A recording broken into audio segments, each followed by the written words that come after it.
दीर्घ वर्ष धरी विजु बाबूंकर जयंती मार्च 5 को पंचायत राज दिवस भाव में समग्र ओडिशावासी पालन कर आसुछंती। आज ये रंगबदला मोहन सरकार आज पंचायत राज दिवस को बातिल करिथिबा हेतु समग्र ओडिशावासी हृदय को एक छुईची, समस्त को अंतर को एक बाधिची। समस्त विजु लिगासी माने यह प्रतिवाद करने आज राजरास्ता को आसी। यही परिप्रेक्षी में आमर प्रिय मान्यवर विधायक विश्वरंजन मल्लिक निर्देश क्रमे आज आम बरी ब्लॉक सम्मुख में हजार हजार लोक अन्य 4-5 हजार लोक आज आम ये गैदरिंग होइतिलु एवं प्रतिवाद सभा करूँ।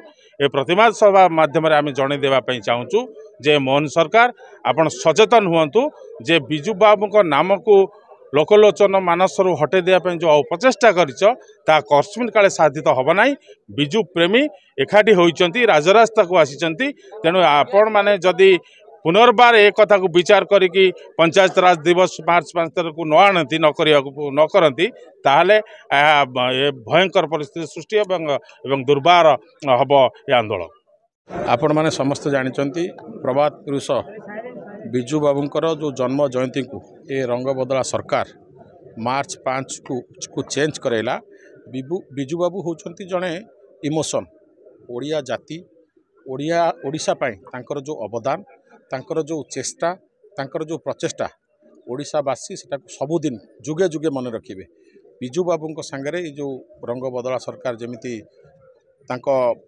मर्यादा को क्षुण्ण करुँच तो ये प्रतिवाद रे आम 314 गोटी ब्लॉक समस्त हेडक्वार्टर मान्यवर मुख्यमंत्री पूर्वतन मुख्यमंत्री नवीन बाबूंकर आम विजु जनता दल जी सुप्रीमो तांकर आदेश रे आम एठी काली खबर पाई आज एठी प्रतिवाद सभा करूँ।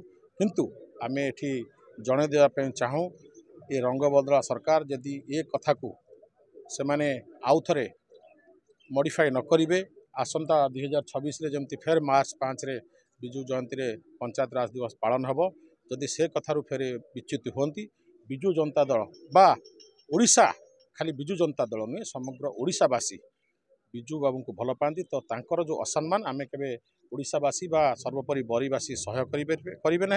आपको आगामी दिन में बड़ भयंकर परिस्थिति सृष्टि हम दरकार पड़े ब्लॉक थाना तहसील सबू अचल करूँ एथरे कौन संदेह ना।